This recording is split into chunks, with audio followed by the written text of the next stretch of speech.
That's him lost one already. So Simon could be struggling, man. Simon's got a brain. He gets put out the group stage of the PlayStation tournament and plays the Xbox. Avoid me at all costs. Commentating. Use that for later. Keep that for later.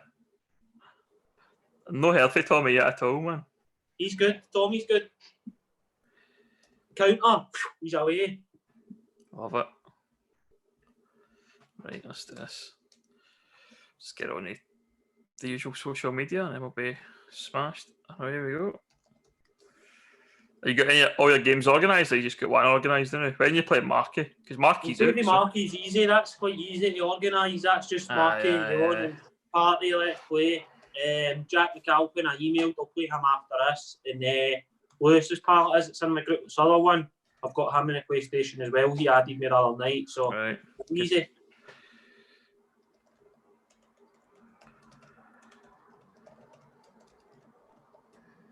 Yeah, it says. It's too busy with my weekend league, that's all. I've not played any yet. Oh, do you play weekend league, aye? Jeez. Just play. Premier League team of the season this week, so it's a sweat to get the player picks. So. Oh, right, okay. I can't be annoyed looking at it. I've stopped playing weekend league a long time ago. How would be hitting don't have the time. I could get about 12, man, if I was lucky. 12 is like a good day. Is that out of the 40 games? Or 40? Yeah, no, that's out of 40. That was when it was 40. I have not played this since it's 30. 20, I'm usually hitting out of the 30. I could get a solid 12. It's a grasp. I don't have the time, man. So he's trying to spend like a whole weekend trying to play 40 Xbox games in FIFA. Just drain your weekend, man. It does. That's how last night when everybody was playing, I was like, I honestly don't even want to look at the game. Fed up. Aye. Right, let's see. Just posting Twitter because you've got a bit of a following on Twitter, haven't you? So I'm not a following on anything.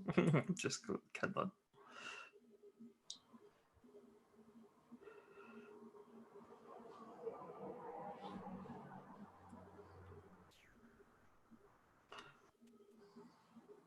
I'll know of as many people on as what Simon that had. I've not told my mum and dad and that, my family.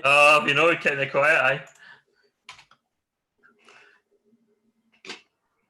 Right, I see. I think that's as good to go. Waiting for it to appear on my computer screen. That might be.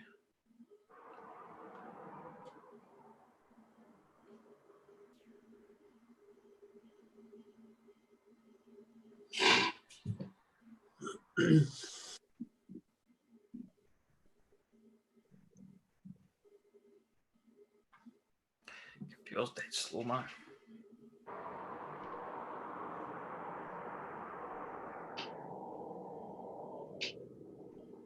Right, that's us. All right, welcome along to the live Q&A with Carlo Monti. We're going to ask him plenty of questions. Get your questions in on Facebook, Instagram, Twitter, and YouTube. Carlo, firstly, how you doing? How you doing, Ben? All right? Not too bad. How's lockdown going? Not too bad. Demented without obviously football and stuff like that, but not much we can do. It is what it is at the minute. It's best just staying home and staying safe, isn't it? Exactly. How many keep you up? You doing a toilet roll? The toilet roll, that was a few weeks ago. That was at the start of lockdown. I bashed out 10 keep ups, kicked the toilet roll away, and I was done. And then kind of everybody started hitting numbers. I was like, nah, leave the toilet roll out. I've done that. 10 was enough. Brilliant. All right, so obviously the format of this one is a bit light-hearted, a bit of laugh, have some kind of random questions. We'll talk about your career and the players you've played with previously. We'll find out a bit more about the dressing room. Obviously, the big talking point in the bus now is the FIFA tournament. That's the big topic. So we'll have a chat about FIFA and what your thoughts are. I know you've got your first game to play tonight, so we're all waiting to hear what happens with Carlo, because apparently Carlo's a bit of a dark horse at FIFA, so we're waiting to see what happens there. But if you've got any questions for Carlo, drop us a comments on Facebook, on YouTube, on Twitter. We can certainly pass him on and see what he has to say. But let's just look back, Carlo, to the season just gone. Obviously, the lads finished top of the table. the title was given to Auchinleck Talbot. Just give us your thoughts on the season as a whole and how you felt you boys performed and achieved. Well, I'll go back to last summer when we'd obviously moved ground for Abbey Park, which was hard for the club and everybody associated with co-winning.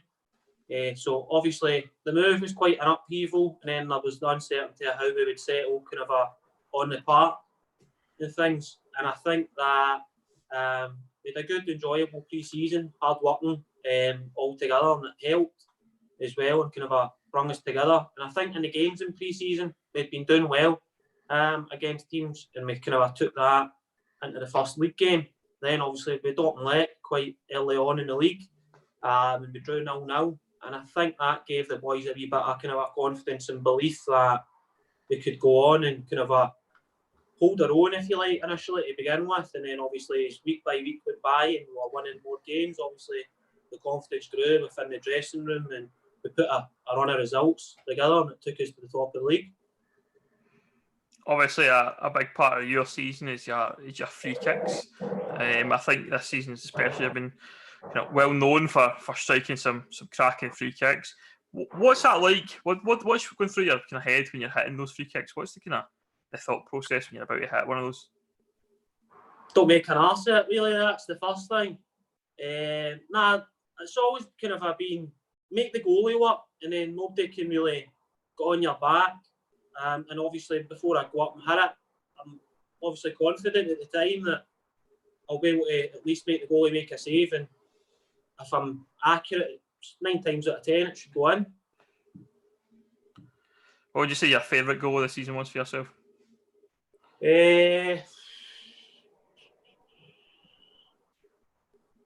Probably half volley against Kilburnley. Probably that. Just because it was instinct and quick, and the ground was wet, so the zip off the ground and stuff like that. Just that. Obviously, there have been other good goals like throughout the season, but I like that. Just obviously because of the conditions and stuff that day. Yeah, I think probably most folks I thought you'd have picked one of your free kicks or one of your long range efforts, but yeah, that's a good choice for sure. What was I going to say? Obviously, you've played your football a number of places. Obviously, started off in the Celtic as a boy. You played in the Championship. You played abroad. Let's just have a chat about the abroad thing first and foremost. What's it like playing a place like that? A totally different country from what you know. First and foremost, it was a culture change, and it was good to go and get new experiences and meet new people and stuff like that. So I thoroughly enjoyed that. It kind of made me grow up a wee bit as well, which I needed. And football-wise, it's a lot different because the weather's warmer and stuff like that, so it's not as fast-paced. There's not as many challenges going in. It's not as physical, but at the same time, you're learning a lot more about kind of tactically where to be, and you're kind of how you're taking care of the ball and things like that. And it suited me, to be fair, playing in those conditions, because obviously I'd rather have the ball than do the physical aspect of it. I'm not the one that will go and get tore into 50-50s and stuff like that. So no, it was kind of it was good. I really enjoyed it. I would recommend it to anybody, kind of if they get the opportunity, take it. So how long were you there for? Was it about a year? 2.5 years. 2.5 years? Right, okay. Yeah. And you played for the same team? Do you play for that entire time? I must have been desperate to play for Rangers, by the way, even though I came through Celtic. I played with Zebuj Rangers. That was the first team I signed for in Malta, and then I signed for a team called Orme. So it was day two. Then you came back to Scotland. Yeah. All right. Okay. So I think one of the major talking points just now is obviously moving to the new league, the West of Scotland Football League, was part of the senior ranks in the pyramid. What's your thoughts on that move and moving to the new setup within the SFA? I think it's good for obviously progress in Scottish football for all levels, because there's not a structure in place that if teams have got the capabilities to go and kind of make strides and move up the leagues, the facility's there for them. The carrot's been dangled, if you like, to kind of induce teams, incite them in to go and kind of spend money and try and get in the leagues. I think teams in SPFL, from kind of a top to bottom, they'll naturally start to find a place as well. Not immediately, but over time. And then obviously that will in turn help Scottish football as a whole, because teams will be competing at the right level rather than teams are going through the now and they've got the security to be able to finish bottom of the league and not get relegated and things like that. So all in all, I think it's I think it's a sensible thing to do. And what do you think the club as a whole can achieve from moving across to this league? Do you think we've got potential to be one of these kind of higher up teams within the leagues? Well, you look at it just now, everything just getting published with the 20-team Super League in the Premier League. So that's the bread and butter, first and foremost, for the club in the short term. I think that you need to take that in the same way you would if it was the West, and go and set a stall out and try and ultimately win that, or whether that's within a year, 2, 3 years, but you win that, and then the playoff, obviously, their games take care of themselves. The pressure games, who'll deal with it the most. But as a club, as a most, for winning, I think they've got the facilities, they've got the structure in place, with kind of that aspect of it. All it needs is obviously the renovation work done at the park and things like that. But once it all comes together, then by all means, Kilwinning can be a football club, and quite a well-run football club at that. Do you think from the kind of success on the park in terms of performances with the squad we had, do you think that squad, with perhaps maybe a few more additions to kind of bolster the actual squad itself, is going to really be capable of challenging within the top of that kind of West Super League, if you like to call it that? Well, if you look at the nucleus of the squad just now, it's quite young. There's a batch of young guys just now in the first team. Obviously, what motivates each individual is different, but if you kept the nucleus of the squad together, then yeah, by all means, you should be kind of expecting to be a successful team, whether that be in the Premier League at a level just now, or indeed kicking on and getting up the leagues. I think that the nucleus is there, certainly for it to still be a good side in a few years' time. 1 or 2 additions, like you say, Ben, and I think the boys have got a good chance.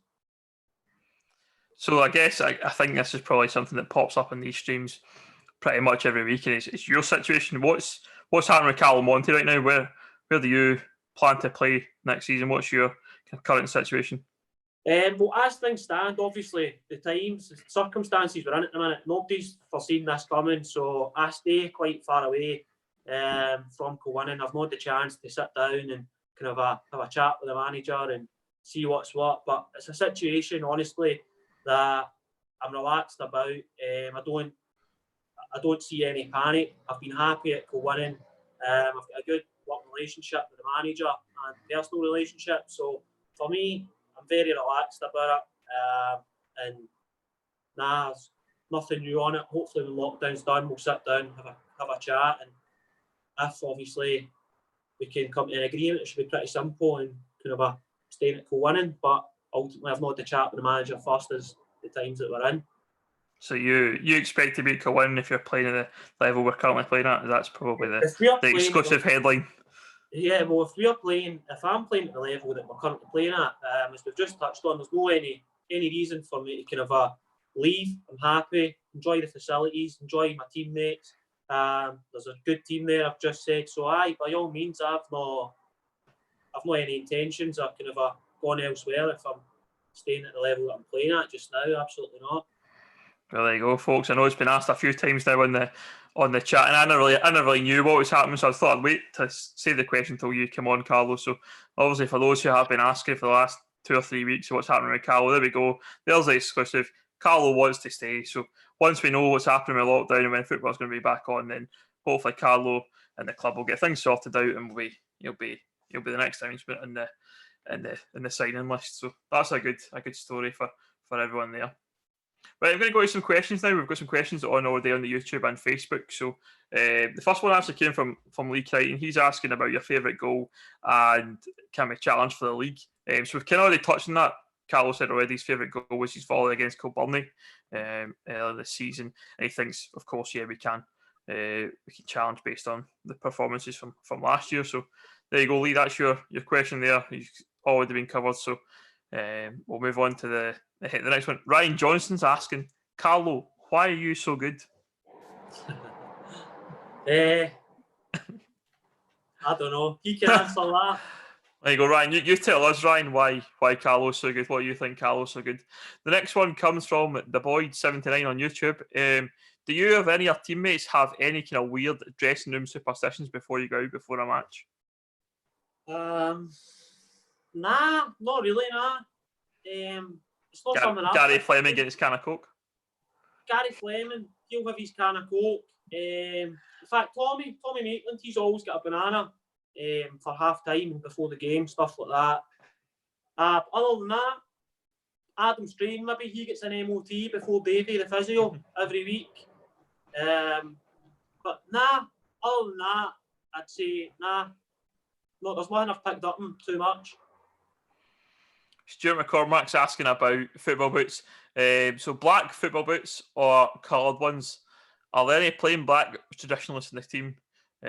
Or is it all about the coloured boots these days? I'll be honest, Stuart, I've wore coloured football boots since I've been a wee guy. I can remember at 6-year-old playing at my boys' club, kicking about a pair of red Puma Kings.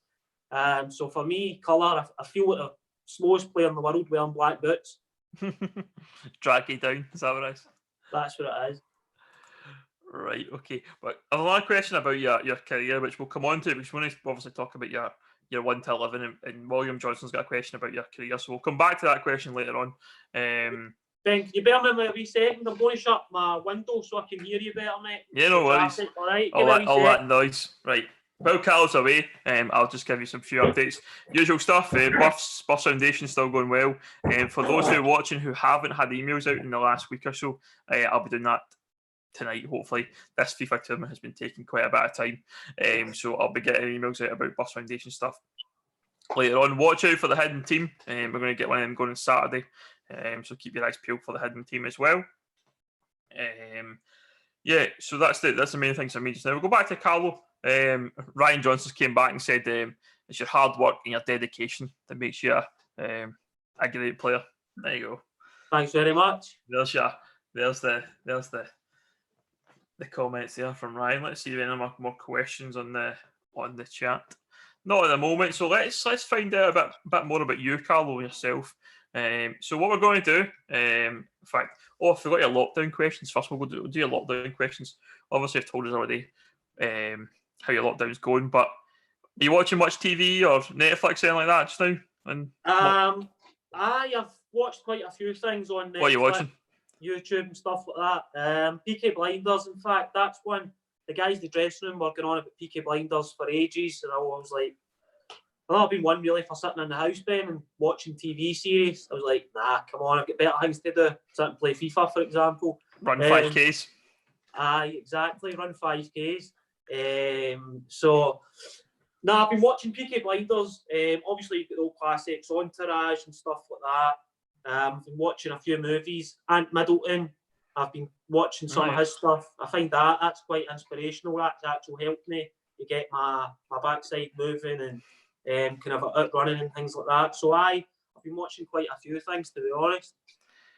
What about music? Are you listening to much music? Only kind of as background noise I would listen to music, whether that would be GBX or a playlist on YouTube or Spotify or something like that. And then that was me. But I'm quite varied with music as well. Mix it up a wee bit. I want to sit and bash an album out. I see. I work from home and I've got music on pretty much from about 9 a.m. to about 3:30 in the afternoon. So I'm listening to loads of music just now. So I was letting you know what people are up to. But there you go. Carlo Monti loves a bit of GBX. You'll see him maybe to the Clement one night when this is all over. George Bowie's in the decks and Carlo Monti's swinging his top in the air after we win the league. There we go. There we go. Right, let's find out a bit more about you. So these will be like quick fire questions, just about all different stuff, and just want to find out kind of what your answers are. So first question: favorite player growing up? That's a weird, get slaughtered for this. Probably Ashley Cole. Ashley Cole, right? Okay, explain that one. I played when I was younger, and I get converted to playing left back pretty young. So kind of I I started kind of watching Ashley Cole when I was watching football games and stuff like that. I thought, he's amazing. So, him. But initially, just first growing up playing football, Scottish football at the time was quite big. You'd Gaza and Loudrope and stuff like that here. I'm a Celtic fan as well, saying that. So, I was right into everything. Match of the day, the speed, books, the lot. Scottish sport. Zola, Chelsea, Del Piero. Do you know what I mean? I had quite a lot. And then as I was growing up, because my position at the time, I quite liked to watch Ashley Cole playing when I was quite young. So there's that question then. So you said you played fullback. When did you convert yourself to like a forward? When did that happen? Well, I always played. When I was a kid, I played kind of up front all the time. And I remember when I was maybe about, in fact, I went out to the development centre at Celtic at about 9-year-old, and they played me left back to let me develop seeing the game in front of me. And I took to it like a duck to water, even at that age, because everything was in front of me. And from then on, it just kind of it grew because I was most effective for my team at that point, playing in that position. Obviously, physically and stuff, I was quite wee in stature, so I get away, getting put to left back and get the diag zinged onto Carlo, because I was about 4'2", 4'3" now, so I'm a wee bit bigger.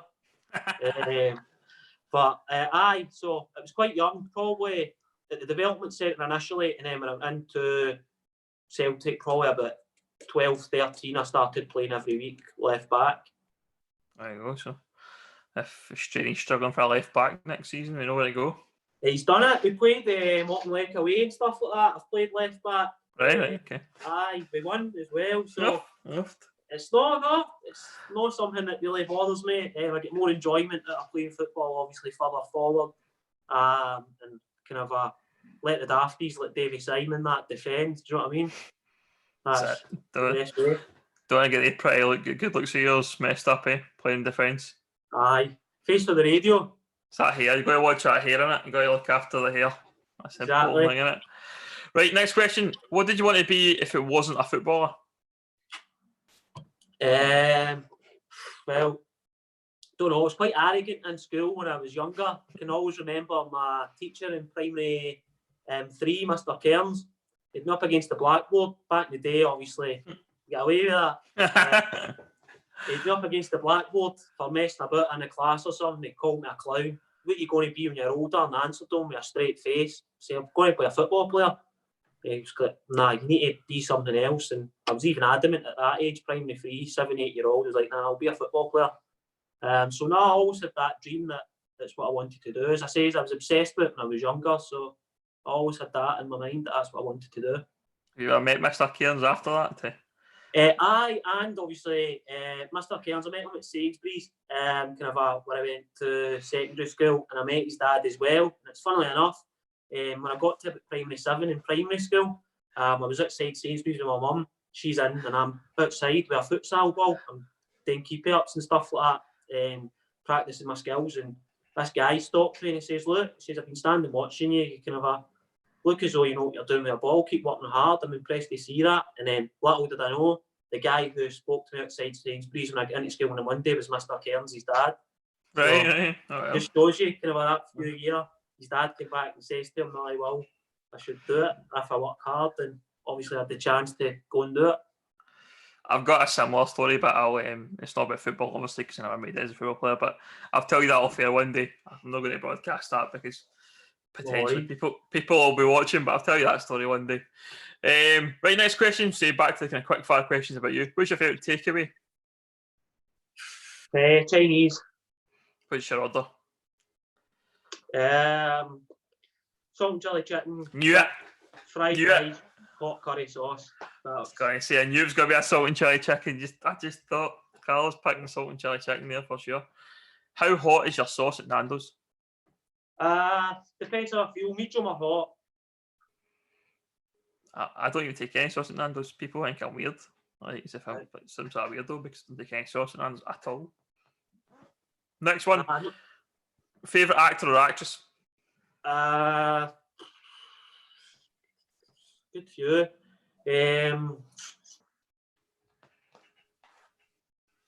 Will Smith.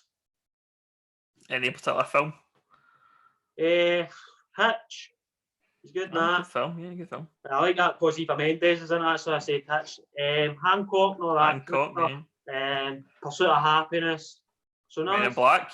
Men in Black, obviously, as well. Good Nice. few. Bad Boys. Right, what's your biggest fear? Losing, honestly.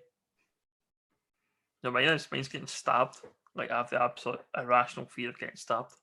Like, I don't think about stuff like that. I've just that makes me, it gives me the shakes, man. Thinking about getting stabbed, like. Honestly, losing that was driven into me, but probably growing up, because if we get beat, we get absolutely slaughtered.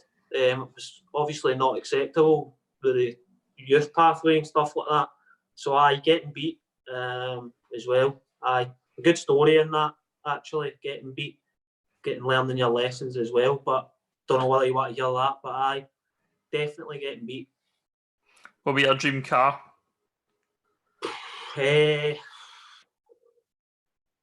Don't know. That's not something I'm too fussed with. Don't know. Ferrari or something. Fair enough. Adidas or Nike? Adidas. Messi or Ronaldo? It's a hard one, man. How can you not just enjoy them both? You got to pick one. Got to get one side of the fence or the other. Come on. Messi. And favourite sport outside of football? Used to watch Wimbledon when I was younger, so probably tennis. Played a bit of tennis when I was younger as well. Probably enjoy watching that. Wimbledon, you're playing out in the street and all that, playing 2 weeks in July, out in the streets playing tennis with your pals? No, to be fair, with a ladder is what it's called, in the tennis club at Drumchapel. Surprised Drumchapel even had a tennis club, by the way. There you go, aye. I played that when I was younger as well. It's quite competitive. Obviously, being in the middle of Drumchapel, it was always going to be, but I quite enjoyed playing tennis, to be honest. I used to play it on a Saturday morning if my games get called off at the football or whatever. Or Eric Black would send one of the boys down to see if I'd play for the tennis team in the morning. Nice. Multi-talented then? I was one of them, right? Anything else? Any other sports you were really into? The school made me play rugby. I wasn't allowed to play football with the school. Really? Did you go to a posh school?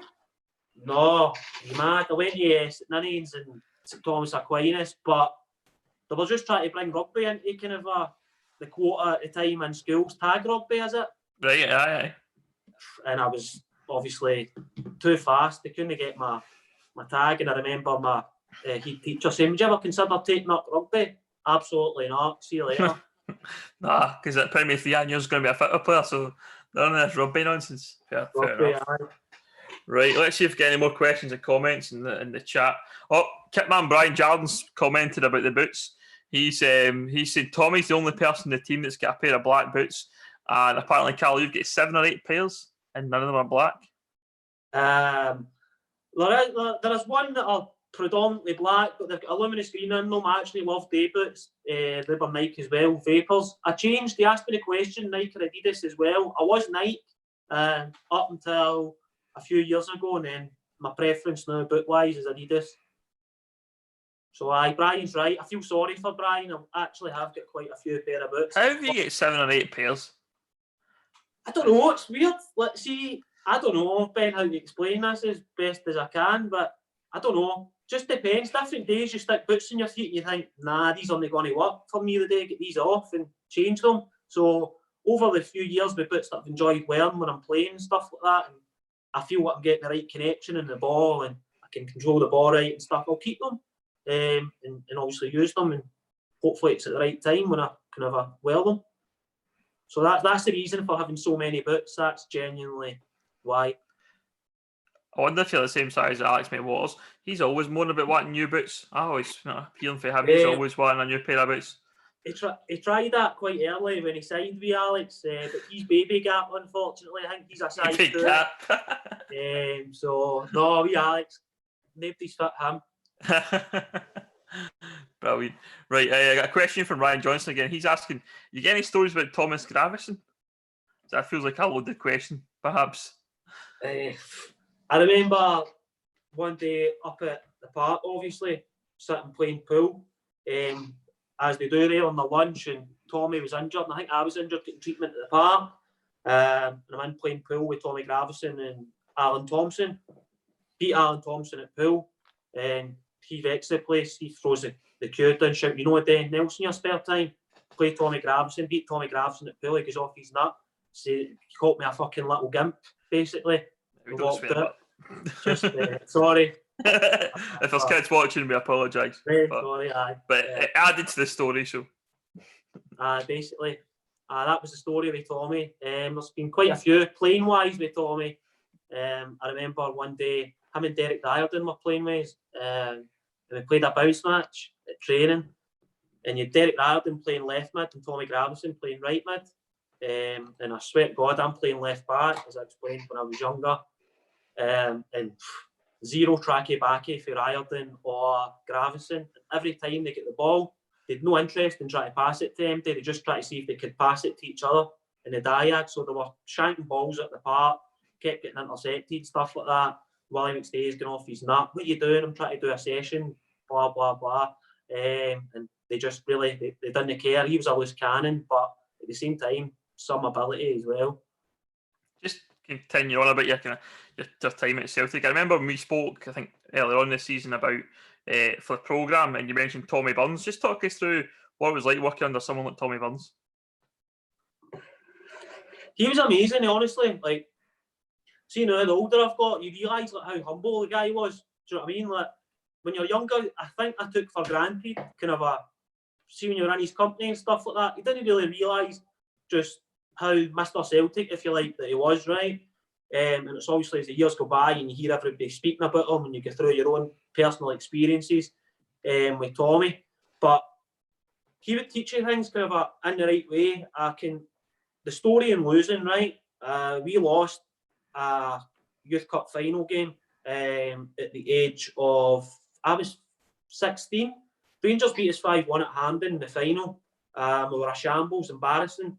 And I always remember after the game, every member of that squad get fined for how they represented the club and stuff like that. And the money get put back into the foundation that also ultimately helps pay for the youth at Celtic and stuff at the time. So he gave back because we took so many people. There was maybe about 20-odd thousand at Hampden that night backing you.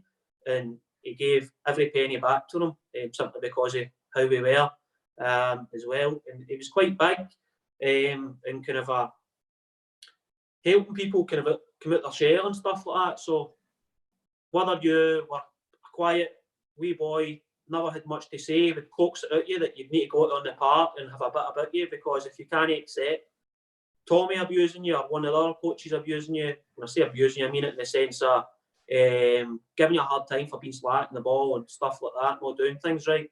I can always remember him. It's maintain a standard. I can go and get guys out for the pub, and he would get people to come out their shell and really take on responsibility with the thought of being able to go and play in front of a crowd and take the abuse for one person standing kind of at the side. So no, it was really good. There's so many stories you could sit all night and kind of go on about Tommy easily. Just continuing on then about your career at Celtic, Jack Schofield, the treasurer's asking, just talk us through what it was like to leave Celtic and how did you kind of handle that kind of disappointment of having to leave the club you're supported? That was devastating, I won't lie. That was through my own stupidity, however. I'd more life than a cat, and the final straw that kind of broke the camel's back was through no fault of my own, but ultimately I had to pay the price for an accumulation of things over the years, and it really did affected me. But that was kind of a January, February time I'd left Celtic, so there was still a part left within the season, and I went to Morton after that and trained for a few weeks, and then Davy Irons kind of gave me a chance to play in the first team, as I'd worked my nuts off, worked my backside off to get that chance, and luckily enough I took it and managed to kind of progress and become a young player playing first team football, which ultimately helped me grow up in many ways pretty quickly, as I was used to playing the youth football and things at Celtic and reserve football. But obviously it was kind of a thrown in at the deep end, a reality check after that and leaving. So it hit me hard, but obviously the upbringing stood me in good stead moving on. I'm just having a wee look at you're one of the very few players in the squad that've got their own Wikipedia page. I'm just having a wee look at your career and things like that. So I see there you went from you were in Monti for 2 years, and then there's a bit here in your Wikipedia that's saying you were played for Kings Park in Drumchapel. Basically, my brother's dad, he took an amateur team. I turned up one morning, kind of a June or something. They were playing a game, honestly, and I played a game. So if that's on that, then that's how it is. It was basically just for a game of football with an Army's team. Right. Never signed for anybody. And then what was the other one? Sorry. Drumchapel United. I went back. So after my contract ran out at Morton, I went back. I had enough, and I went back and kind of I played football with my pals that I grew up with, and I was like, do you know what? Let's go and get a laugh for a few months and start seeing if I can enjoy it. Because after I'd left Morton, I was kind of at the stage I was disillusioned with football. I was done at that age. I had zero appetite.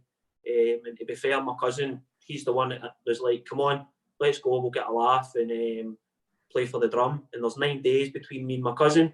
So he's more like my brother, growing up and stuff, and we're quite competitive football-wise, and it's helped the two. So it was good. I enjoyed it. I went away and played with him for a few months and started to enjoy my football. So that was probably quite a critical time, to be honest with you, to see how things developed after that. Do you think that was quite important then in terms of career to get back to kind of playing kind of junior? You went to Dundee for a bit and then kind of back towards the juniors again. Well, looking back now, aye, definitely. Because as I say, I was really disillusioned. Obviously, through the hurt of leaving Celtic a few years before it. Things at Morton should have ended a lot differently than how they did, but that's another matter. And as I say, I became that disillusioned with it that I gave it up. And then my cousin said to me after a few months, like, look, come on, let's get going again. And thankfully he did, when you look back at it now, because who knows what I would have done. Just on say we just got to the point where you're at Dundee. William Johnson was asking, what was John Brown like as a manager when you were at Dundee? Well, as you can imagine, Bomber, as he was as a player, everything was 100%. You could even see at his age when he was taken as a manager that this guy wasn't to be messed about with, to put it politely. Guy was a tank, and he was a good coach, a really good coach as well. He was very hands-on with the team, and I enjoyed Bomber's training and everything like that. And he was old school as well. A spade was a spade. He'd tell you how it was. All right, okay. So we've covered pretty much most of your career now. So let's chat about your 1 to 11, like we discussed. So we'll talk about your kind of, if you were building a team of the players you've played with over the years, who would you pick? Would you pick in that team? So let's start. Who would you pick as your goalkeeper? Well, firstly, before I start this, my message drew obviously privately the day as well, and I was like, this is quite hard. So what I done as well was I kept it junior, and I had to write it down. I picked 2 teams, so I'll see what page I open up at. I wrote them down. I'll see what page I open up at. Who makes the team? In goals, I'll go. Bear with me here. Can't find this, Ben. Put me under pressure. While Carl's looking for his page, remember, if you get any questions for Carlo, just drop us a comment on Facebook or on YouTube or on Twitter, and we'll be sure to ask him before the evening's out. If you've got any questions, it looks like there's quite a few questions already come in that we can cover off just before once Carlo finds his page. I'm ready. Anyway, I know most of it. I'm just getting it to make sure I get the right team in the right order. But I know it. I'm ready anyway. When you are, I'll have a look. Right, let's. I've got a question from Global Football on YouTube. They're asking. Now the question says, I'll read it out verbatim. It says, heard the chairman say was saving your free kicks with ease in a kickabout a month or 2 ago. Do you need to practice more? Now, I think that might be the chairman asking that question. But you think so? Was there a backstory to that? Have you been firing shots at the chairman? Colin Boyd went in goals just prior to lockdown, actually, maybe a day or two before we officially went into lockdown. I was down at the sports centre hitting some free kicks. Colin was making me hit free kicks to the halfway line. He'll not elaborate on that. Telling me to try and score into him. He saved a few, to be fair. So, he's a good goalie. Right, not as good as Gary Fleming, though. No, definitely not. The cat. Some boy. What about his save when he went goals that day? Some day, and then the fact that it was 2 games later, the next home game, he was back in again. Couldn't have made that up. You could not make that up. Right, let's get on with the team then. So who's in goals? Tough again, as I say. What I'll do is I'll keep it junior, and my goalie will be Jordan Longmuir. Good goalie. Sorry, Smada. Scotty Morrison was close as well. But I'll go with Jordan Longmuir. Really, really good goalkeeper. Could easily play at a higher level. Agile. Good shot stopper. As I've found him on Vale a few times. And he's a good communicator with his back line as well. So, you could hang your hat on Jordan to pull you out a hole with a big save. So, Jordan, aye. Who's your left back? Left back. This is one that I'm thrown in because he's not actually left-footed, but I had to put him in my team. I played with him twice, Paul very briefly, and then at Colwynning for a few months as well, and I'll put Swifty left back. Who's that? Stephen Swift. Is it the BSC gaffer, is that same guy? BSC gaffer now, he was really fit, really competitive, good use of the ball, good communicator. He was a leader as well. He played for us, Ben, just briefly, and he played sweeper when we were trying to stay up in the Premier League. The first season Colwynning came back up, and I don't think we would have done it without him, to be honest. Even at that age, he was really good. So Swifty for both times. At Pollock briefly for a few weeks, and then at us, left back. All right, right back then. Right back. This was hard as well because there's been a few. But I'm going to go with Tam Hanlon. Wow. I don't know if you've seen the hat tricks of Tam Hanlon, but I haven't. Have a look at it on YouTube later. Tam was a moaner, but again, I played with him towards the end of his career, and he was really, really, really fit. Still body in incredible shape as well. So he set an example. Also, he was good in the ball, and he's one you would take in the trenches with. He's not going to back out a challenge or anything like that either. So Tam Hanlon right back. These are 2 centre backs. This was hard. Again, I feel there's a few I feel harsh on not picking them, but it was really difficult.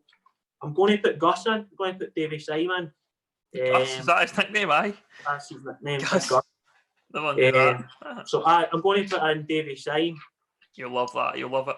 But do you know what? I was thinking about it today, and I was like, when he wants to be when he's on it, he's a handful. I can imagine for a striker to play against. I've witnessed it in training. He'll kick lumps at me and drag me a bit, and he'll goad me into needing to kind of up my game. So he helps me. He brings the best out of me at times with stuff like that. On the park, if he's wired up the right way that day, then he's a good influence around the boys. And David Syme, put him in my 11. And who's in the centre back pairing with him? See, this is where I felt terrible, because you got a few. I mean, Tommy's no mug. Do you know what I mean? Like, Tommy's horrible to play against. I don't care what anybody says, and I mean that with all due respect. Tommy's horrible to play against.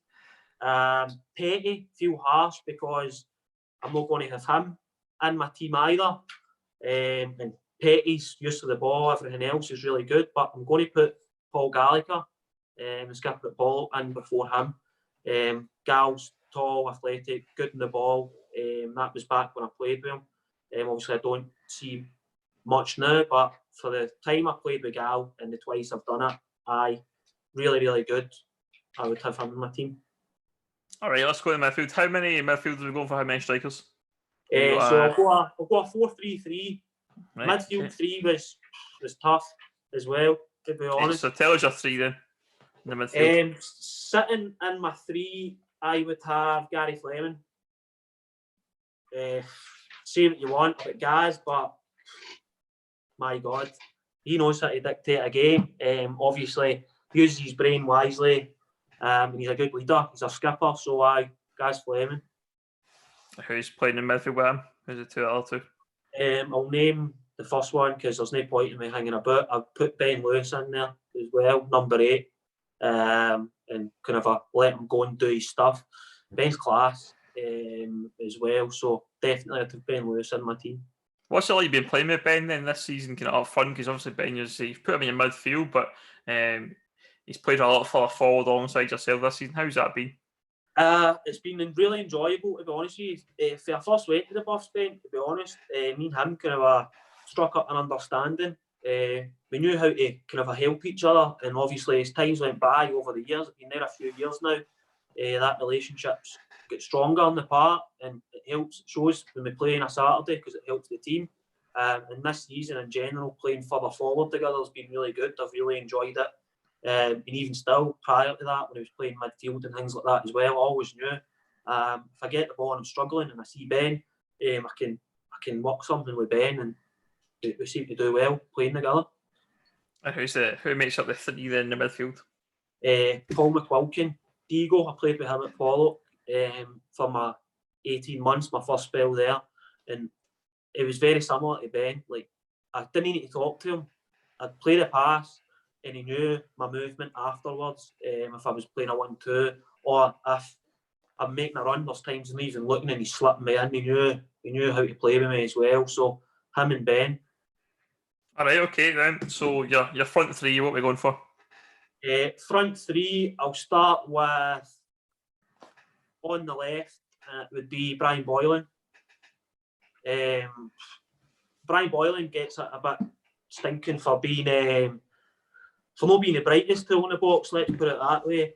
But he certainly knows how to play a game of football. He's very effective, whether that be attacking or defending, and he's got an abundance of energy. He's absolutely rapid, and he's lethal in front of goal with both feet. So I play him to the left in my 3, an arrow 3, and this side, Brian Boylan. Are you in the middle? Nah. Who's the other 2 then? So this was where I'll go with the one through the middle, and I was going to initially put him in midfield, and I thought, nah, that's maybe doing him an injustice. Brian McGinty, I played against at Paul as well, and again, it was great to have in a dressing room. We had our clashes at times, but you look back at it and you see, I understand why and stuff, and he was quality, Ben, as well. There's not just him being a leader, he had the quality to back it up as well, and he was a good finisher and a physical presence. So Brian McGinty would be through the middle. And the final player then? And to the right, it would be Gary McCann at Paul. I played with him briefly as well, and he gave me water on the brain at training. And then I seen him take it into games on a Saturday as well. And he's rapid, so I'd have the pace of Gary McCann and Boylan either side of Brian McGinty. Well, there you go. There's Carlo Monti's 1-11 there, certainly a good mix. And I say you did caveat at the start there with it, that was your junior 1-11. You could have probably picked a 1-11 from your time at. You could probably pick one from your time at Celtic itself, and you could probably pick another one again, no doubt. But we'll move on to the find out a bit more at the dressing room. So we ask quite a few rapid questions about your teammates, and you've just got to answer quickly on the cuff about your teammates. So we'll start with, first question is, worst dressed? Stuarty Wilson. Coach Stuarty Wilson. Okay. Gowser seems to be a regular occurrence in the answers, so that's a different answer from Carlo. Next one, the best trainer? Ben Lewis. The funniest player? Or coach? Probably Ricky. Okay, yeah, Tommy was quite funny as well, but I don't think he means it to be funny, so I'll go with Ricky. Bifter himself. I love that story from last week. That really cracked me up. The story about how he gets his name. Right, next one. Worst trainer? Worst trainer? See, to be honest, I think everybody works hard. Honestly, I don't think there's anybody that's kind of a slack. If I'm going to be harsh, worst trainer. In fact, no, come to my mind, Davy Syme. Davy Syme. Does he get sent up the road sometimes? Aye, sent up the road dafty. Davy Syme. Right, who's the moaniest player? Aye, he'll I've nearly swore there again, so sorry. He'll have his fun until the ball comes up for the games, and then he's at it. So he makes up for it, I would say. But aye, Davy Syme. Aye, harsh, but Davy. Who's the moaniest player then? There's a good few, to be honest. There is. Wee Alex. Baby Gap's the moaniest, easy. Baby Gap. I love it. Right, who's the best player with the ball at his feet? You can't say yourself.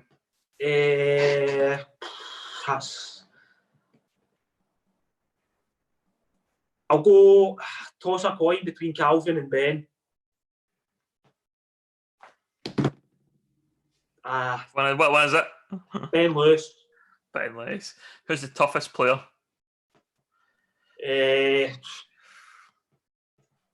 Toughest in what sense? Just like who's the hardest? Who's like in terms who's of the hardy one? Who's Go then. Let's go then. Who's the one that's getting? Who's getting right in a 50-50 and who's going to be there in the trenches for Tommy Maitland sprints 70 yards to have an argument with anybody that's near the rest or anybody to do anything. I'll go Tommy, maniac. Who's got the worst taste in music? That's quite hard because obviously the DJ duties have been with wee Alex, and he's been no bad. The boys have obviously enjoyed it. Look, they're sitting in the league. I will get to Alex anyway. Alex. In fact, Alex was playing Cheryl Cole at the start of the season. I take that. Oh, was he? All right, jeez. He was trying to say every time he played the song I scored, Ben. He was playing Cheryl Cole every week. Brilliant. So, a few folks said the Gaffer. What's his taste in music like? See, to be fair, he got it stinking, but that's off the younger crowd, isn't it? He's put a few bangers on, to be fair. And the young ones are always like, what the hell is this he's put on? But nah, it's been all right. All right, next question then. The most skillful? Calvin, nice. Who's the smartest? Calvin. Nah, definitely not Calvin. The smartest, I'll go Big Baz, easy. Barry. Assistant manager Barry Fleeting. Who's the dumbest or the thickest? Davy Syme. Davy Syme. Easy, Davy Syme. You know, like that. Once a word, easy. And by the way, fair play to Davy Syme for being so fit. He got accepted into uni last week as well. So. Well done. Fair play. That's a good story. And the final question is, and it'll lead on nicely to the next topic, is who's the best at FIFA? I need to say myself. But you can't say yourself. That's the thing. You can't pick a teammate. It's not your... Tommy Maitland's the hardest I've played. Horrible, but he'll give you all the ball, you'll batter him, and he's got the capabilities to go and give you a Sorian 3-4 mil in a counter attack. Tommy. Right, we'll come back to FIFA, but I've got one more question. If you could pick any player, any opponent, you've played against in the last few seasons, who would it be and who would to put in your own team? So if you were to bring into the team right now, you could pick any opponent, who would it be? McCracken. Talbot, centre half. Craig McCracken? Aye. Was he a tough opponent? Aye. See, playing against him, just his stature and everything like that, it's one of them, it's hard for me because obviously I'm weird, so the taller they are, usually I can use my body in effect in certain circumstances, but with him it was just like no change whatsoever, right up my backside, didn't give me time and stuff like that, and that's every time I play him, and he's obviously won quite a lot as well, so and handy for a goal in the set pieces and stuff. Aye, Craig McCracken, I would go. Lee Crichton's quickly asking, who's the best player you've ever played with? So think about your whole career. Who would you say the best player is? It's quite hard, that, to be honest with you. I loved playing with Michael Tidser when I was growing up. Morton, was that?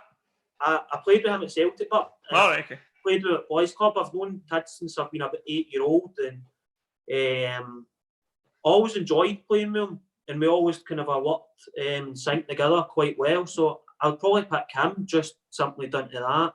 But as in, to blow you away, like you can count in training and stuff like that every day. Like you can write them off.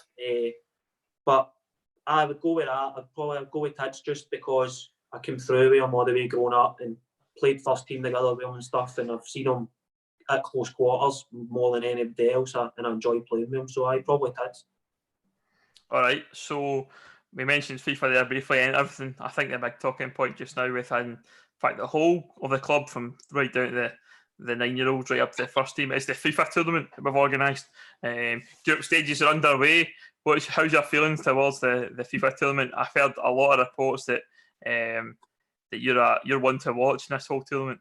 Well, to be quite honest with you, there needs to be an inquiry down to the draw, I think. Did you have the balls preheated? I didn't, mate. It was paper. How can you preheat paper? Come on, son. You've put a wee bit of scratch or something, a different colour, aye? It's the group of death here. Yeah, group of death, aye. So right. Davy Markey's already out the group of death. He's confirmed not going through already. He lost to Jamie Taggart of the 21s Sunday night, and I think Jack McAlpin in the 16s he lost as well. He started to play you apparently as well. So right, to be fair, you can't get beat off a goalie. Come on. Come on, how can a goalie beat you at FIFA? I heard he was quite sweaty at FIFA. Pick the ball at the back of the net. Davey, he is quite sweaty. Part of the bus. Davey, part of the bus. That's what he is. So what's your thoughts then? Obviously you've got your games to play. I think you played your first game tonight. How are you feeling? Pretty confident. I'm actually pretty confident, aye. We'll see how it goes. No concerned at all? What? No concerns at all after seeing Marky's performance? Is that no concern you a wee bit? Nah. I'm pretty confident. If I don't get through the group, I'll be bitterly disappointed, to put it politely. You'll be throwing the disc out the window if it's I might be 50 quid down with Davy Markey. I might be minus a pad if I'm put in the group. And what do you think of the whole tournament? Do you think you've got a chance? There's a few dark horses. Let's not kid ourselves. But aye, in it to win it, innit? We'll see. I guess for you, the main thing has been the best player in the first team. That's got to be the main aim. If one of the kids beat me, hats off, fair play. You've beat me, sitting in the house in my room in the darkness all day playing it. Fair play. I mean, we were just talking off before we started here, and you're telling me you're just by playing 30 games a weekend league. So you've been playing a few games. There's you letting the secrets out the bag. I got to let them know. But I guess the thing will be 85 mode. How do you feel about 85 mode? French Eddie. So you're gonna go Celtic, aye? You're playing Celtic? I'll go Celtic, aye. Interesting. That was Marky was complaining because of the 85 mode. I noticed Marky was blaming everything but himself. It was the referee, 85 mode, or some wee guy being a sweat. He was moaning all the time. He was holding the pad upside down. Obviously, the PlayStation's got quite a few. The first team is Zendy, the first team you really want to face at some point. At some point, aye, Davy Syme, get it in Twitch and watch me beat him 19-0. He's beating me, guys. I'll take the liberty back with Davy Syme if I get the chance. Just to remind him, when Davy Syme played a 9-year-old and won 12-4. It was 12-4. No prisoners against a 9-year-old. Harsh lessons for the wee guys of the 2011s there, for sure. Tough school. That's it, tough school for sure. But that's pretty much it, Carlo, from us just now here on Core Rangers TV. Thanks again for coming along. Obviously, for those who have missed the kind of start of this, the hot take and the exclusive we can reveal is Carlo wants to stay. That's the exclusive. Carlo wants to be at Buffs next season. So I'm sure for those who were asking the comments over the last few weeks, you'll be pleased to hear that Carlo's keen to be around for the first season in the West of Scotland Football League.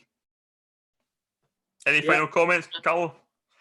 Nah, thanks for taking the time to kind of have a chat with me for there. You've helped with this lockdown, and obviously, same for everybody. Stay safe. That's it. And we'll give you an update about how Carlo gets on in the FIFA tournament at some point on social media when we hear how he's getting on. But again, thanks all for watching Corringers TV Live.